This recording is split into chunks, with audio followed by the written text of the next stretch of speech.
एकेकाळी मराठी चित्रपटसृष्टी गाजवणारे प्रसिद्ध मराठी अभिनेते लक्ष्मीकांत बेर्डे यांचे अनेक चित्रपट सुपरहिट झाले होते.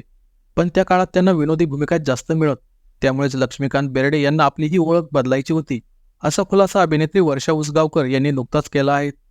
अभिनेते लक्ष्मीकांत बेर्डे आणि अभिनेत्री वर्षा उसगावकर यांनी हमाल दे धमाल, कुठे कुठे शोधू मी तुला, नवरा मुंबईचा, अफलातून, एक होता विदूषक अशा काही चित्रपटांत एकत्र काम केले होते.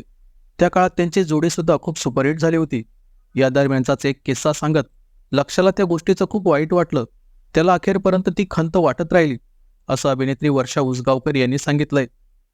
अभिनेत्री वर्षा उसगावकर त्याबद्दल म्हणाल्या की आज लक्ष असता तर तो एक वेगळ्या पद्धतीने चमकला असता. त्याचं अकाली निधन झालं. मी त्याच्यासोबत एक होता विदूषक हा चित्रपट केला. त्या काळात लक्ष हा सारखा कॉमेडी अभिनयासाठी ओळखला जायचा. त्याला एक खंत होती, आपल्या अभिनयाचे विविध पैलू प्रेक्षकांसमोर यावेत. जब्बार पटेल यांनी त्याला ही संधी देऊ केली. तेव्हा त्याने मला फोन केला आणि या चित्रपटात माझ्यासोबत तू काम करावंस अशी इच्छा त्याने व्यक्त केली. भले तुला मानधन कमी मिळाले तरी त्यात तू मला हवी आहेस. त्याचं म्हणणं मी ऐकलं आणि चित्रपट केला. लक्षाने त्या चित्रपटात ज्या पद्धतीनं काम केलं ते खूप टचिंग होतं.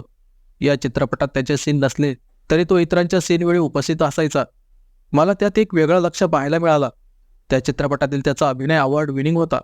त्या भूमिकेसाठी त्याला पुरस्कार मिळायला हवा होता असं मला वाटलं होतं. पण त्या वर्षीचा अवॉर्ड त्याला मिळाला नाही. त्याला या गोष्टीचं खूप वाईट वाटलं होतं. त्या चित्रपटासाठी आपल्याला पुरस्कार मिळायला हवा होता ही खंत त्याच्या मनात अखेरपर्यंत राहिली होती.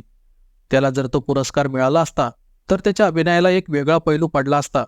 विनोदी अभिनयाच्या चौकटीतून त्याला बाहेर पडता आले असते, असं अभिनेत्री वर्षा उसगावकर म्हणाल्या आहेत.